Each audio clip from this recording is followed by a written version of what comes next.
இன்னைக்கு March 3 current affairs பார்ப்போமா. First news என்ன? ஃபர்ஸ்ட் நியூஸ் வந்து ஆப்ரேஷன் சங்கல்ப். இது எப்போ லான்ச் பண்ணுறாங்கன்னா 2019 லான்ச் பண்ணுறாங்க. எதுக்குன்னா எங்கே லான்ச் பண்ணுறாங்கன்னா இந்த கல்ஃப் ரீஜன் இருக்குல்ல, அந்த கல்ஃப் ரீஜன்லாம் செக்யூரிட்டி கொடுக்கறதுக்காக இந்த ஆப்ரேஷனை லான்ச் பண்ணுறாங்க. தென் மறுபடியும் என்ன பண்ணுறாங்கன்னா இந்தியன் நேவி வந்து has placed the ship under operation Sankalp கீழே ஒரு ஷிப்பை பிளேஸ் பண்ணுறாங்க. அந்த ஷிப்பு பேர் தான் ஐஎன்எஸ் சூரட். எங்கே பிளேஸ் பண்ண போகிறாங்கன்னா பாரைனில் பிளேஸ் பண்ண போகிறாங்க. எதுக்குன்னா மாரிடைம் என்கேஜ்மெண்ட்காக. ஏன் மாரிடைம் என்கேஜ்மெண்ட் இருக்கணும்னா இப்போ யூஎஸ் இஸ்ரேல் சேர்ந்து ஈரானை வந்து அட்டாக் பண்ணுறாங்கல்ல, ஸோ நம்மளையும் அட்டாக் பண்ணிடக்கூடாதுன்றதுக்காக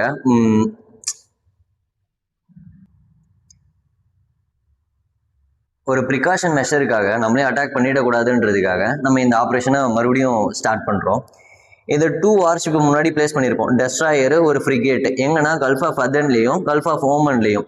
எதுக்குன்னா stand by for humanitarian assistant and disaster ரிலீஃப்காக, ஹார்ட் எக்ஸைஸ்க்காக, ஹியூமனிடேரியன் அசிஸ்டன்ட் அண்ட் டிசாஸ்டர் ரிலீஃப்காக help the standard Indian nationalist. நம்மளுக்கு எதனா அட்டாக் நடந்ததுன்னா அதை ஹெல்ப் பண்ணுற, அந்த பார்டர்லேயே இருந்தால் ஹெல்ப் பண்ணுற மாதிரி. ஸோ ஆப்ரேஷன் சங்கல்ப் எதுக்காகனா இந்த யூஎஸ் இஸ்ரேல் ஈரானுக்கு நடுவில் நடக்கிற வார்னால நம்ம வந்து ஆப்ரேஷன் சங்கல்பை மறுபடியும் வந்து எடுத்துகிட்டு வரோம். அப்புறம் இந்தியன் நேவியோட சீஃப் யார்? Admiral Dineshkumar Tripathi. Vice admiral யார்? வைஸ் சீஃப் யார்? Vice admiral Sanjay Vatsayan. Next news பார்ப்போமா. நெக்ஸ்ட் நியூஸ் என்ன?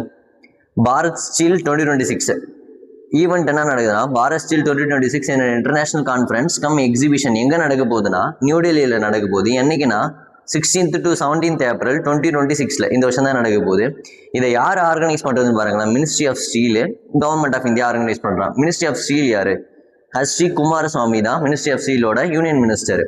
தென் வென்யூ எங்கே நடக்க போகுது? டெல்லியில் பாரத் மண்டபத்தில் நடக்க போகுது. பர்பஸ் என்னன்னா எல்லாரையும் வந்து டுகெதராக கொண்டு வருது. யாருன்னா பாலிசி மேக்கரு, குளோபல் ஸ்டீல் ப்ரொடியூசரையும், இனோவேட்டரு. எதுக்காகனா ஃபியூச்சர் இந்தியா ஸ்டீல் செக்டரை வந்து நெக்ஸ்ட் ஜென்ரேஷனுக்கு கொண்டு போகிறதுக்காக நம்ம எடுத்துகிட்டு வரோம். அப்புறம் ப்ரொடக்ஷன் டார்கெட்னு ஒன்று ஃபிக்ஸ் பண்ணுவோம்ல, ஒரு கான்ஃபரன்ஸ்னா டார்கெட் ஒன்று ஃபிக்ஸ் பண்ணுவோம். 300 மில்லியன் டன்னஸ் வந்து எந்த இயர் ஃபிக்ஸ் பண்ணியிருக்கோன்னா 2030க்கு ஃபிக்ஸ் பண்ணியிருக்கோம். அதுவே 500 மில்லியன் வந்து 2047க்கு வந்து நம்ம டார்கெட் இயராக ஃபிக்ஸ் பண்ணியிருக்கோம். இப்போ தான் பார்த்தோமே யூனியன் மினிஸ்டர் யார்? மினிஸ்ட்ரி ஆஃப் ஸ்டீலுக்கு doctor Kumaraswamy. Then ministry of state யார்? பூபதி ராஜ ஸ்ரீனிவாச வர்மா தான் வந்து மினிஸ்ட்ரி ஆஃப் ஸ்டேட். அப்புறம் டாப் 5 ப்ரொடியூசர் ஆஃப் கண்ட்ரி என்னன்னா ஸ்டீல் ப்ரொடியூசர் வந்து யாருன்னா first China, then India, Japan, USA and Russia. நம்ம இந்தியாவில் யார் வந்து டாப் 5 ஸ்டேட்னா ஒடிஷா, சத்தீஸ்கர் அண்ட் ஜார்க்கண்ட். ஃபர்ஸ்ட் ஒடிஷா. அப்போ நம்ம செகண்ட் பொசிஷனில் இருக்கோம் steel இம்போர்ட்டில்.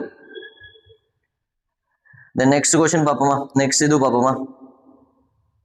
Next Tata steel green investment அங்கே பண்ண போகிறான்னா டாடா ஸ்டீல் வந்து 11,000 crores வந்து கிரீன் ஸ்டீல் ப்ரொடக்ஷன் பண்ண போகிறான். எங்கன்னா ஜார்க்கண்டில். After MOA with Jharkhand government கூட டாடா ஸ்டீல் வந்து எம்ஓஏ சைன் பண்ணுறான். எதுக்குன்னா கிரீன் ஸ்டீல் ப்ரொடக்ஷனுக்காக.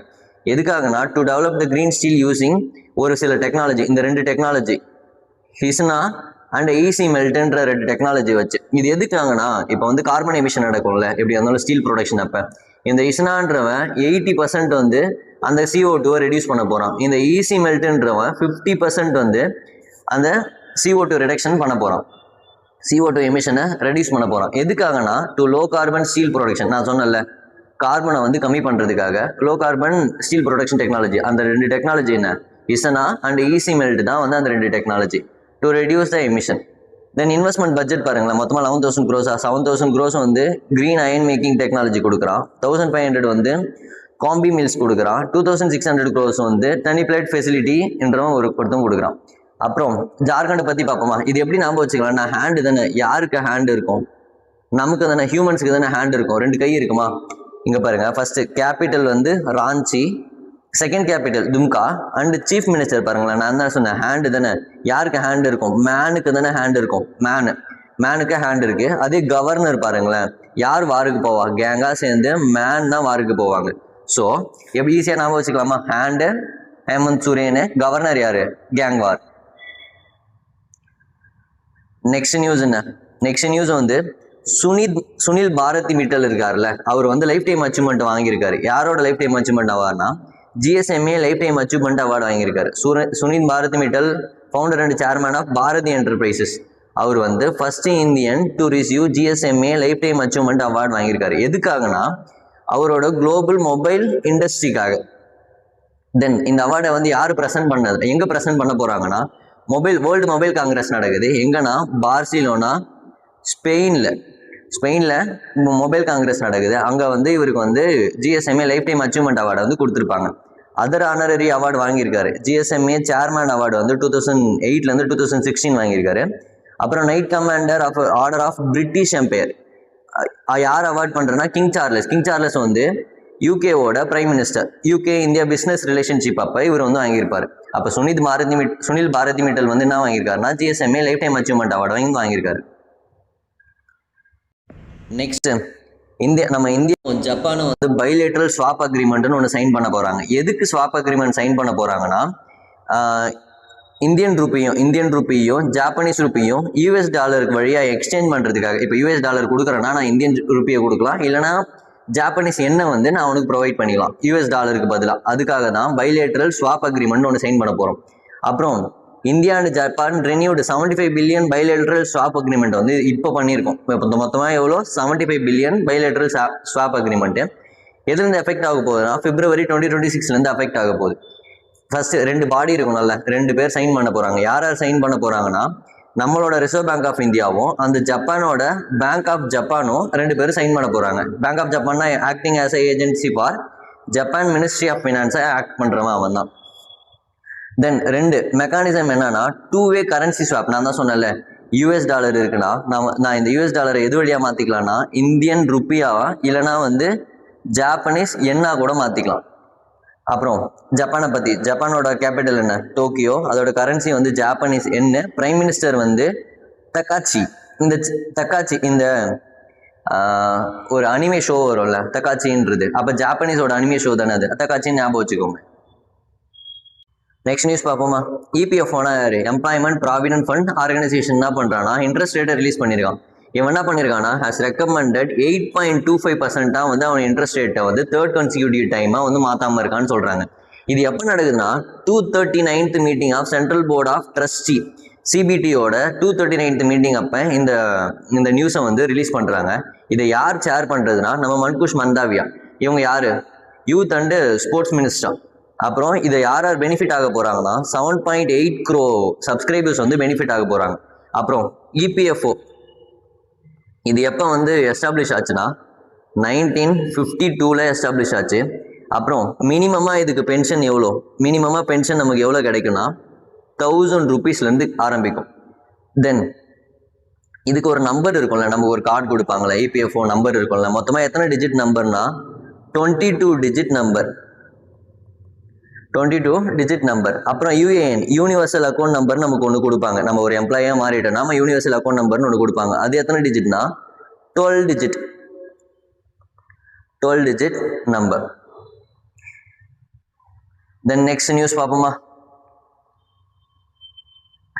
நெக்ஸ்ட் நியூஸ் முடிஞ்சிடுச்சு, நம்ம எம்சிக்யூஸ் பார்ப்போம். ஃபர்ஸ்ட் நம்ம ஆப்ரேஷன் சங்கல்ப் பற்றி பார்த்தோம். ஆப்ரேஷன் சங்கல்ப் ரீசென்ட்லி சீன் இந்த news was originally launched in 2019 முன்னாடியே பார்த்தோம். To ensure the safety passage of ship through which location, எந்த லொக்கேஷனில் நம்ம சேஃப்டி பேசேஜ் நம்ம தான் பார்த்தோமே ஸ்டேட் ஆஃப் ஹொரிமோசோ எங்கள் கல்ஃப் ரீஜியனில் வந்து நம்ம வந்து சேஃப்டி பர்பஸ்க்காக வச்சுருக்கிறது தான் வந்து operation Sankalp. Then operation Sankalp is conducted by which organisation, நம்ம என்ன பார்த்தோம் இந்தியன் நேவி தான் ஆப்ரேஷன் சங்கல்பை வந்து கண்டக்ட் பண்ணுறாங்கன்னு பார்த்தோம்ல. தென் நெக்ஸ்ட் எம்சிக்யூஸ் என்ன, பாரத் ஸ்டீல் 2026 சமிட் நடக்குது.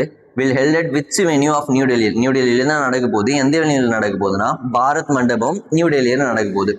அப்புறம் Bharat steel summit is organised by which ministry, நம்ம தான் பார்த்தோமே மினிஸ்ட்ரி ஆஃப் ஸ்டீலு. எதுக்கு இதை பண்ணுறோம், இந்த CO2 கார்பன் எமிஷனை குறைக்கிறதுக்கு மினிஸ்ட்ரி ஆஃப் ஸ்டீலு. அது கீழே கவர்மெண்ட் ஆஃப் இந்தியா கீழே வருது. மினிஸ்ட்ரி ஆஃப் ஸ்டீலோட யூனியன் மினிஸ்டர் யார்? குமாரசுவாமி. நெக்ஸ்ட் எம்சிக்யூ பார்ப்போமா. நெக்ஸ்ட் என்ன, Tata steel recently sign MOU with which state government, எந்த ஸ்டேட் கவர்மெண்ட் கூட சைன் பண்ணுறான் 11,000 crores எதுக்காகனா கிரீன் ஸ்டீல் ப்ராஜெக்ட்டுக்காக. யார் கூட? ஜார்க்கண்ட்னு பார்த்தோமா. Then which technology used Tata steel green project can reduce emission by 80%. நான் தான் சொன்னேன்ல, ஒன்று வந்து 80% பண்ணும், ஒன்னொன்று வந்து 50% வந்து ரெடியூஸ் பண்ணணும். அப்போ ஹிர்சனா வந்து 80% வந்து ரெடியூஸ் பண்ணும். Next, who become the first Indian to receive GSMA lifetime achievement வாங்கியிருப்பாரு 2026ல. எங்க என்ன ஈவெண்ட் வாங்கியிருப்பாரு ஃபர்ஸ்ட் யாருன்னு பார்ப்போம். சுனில் பாரதி மிட்டல் வந்து GSMA lifetime achievement award வாங்கியிருப்பாரு. எதுக்காகனா இவரோட மொபைல் கான்ட்ரிபியூஷனுக்காக வாங்கியிருப்பாரு.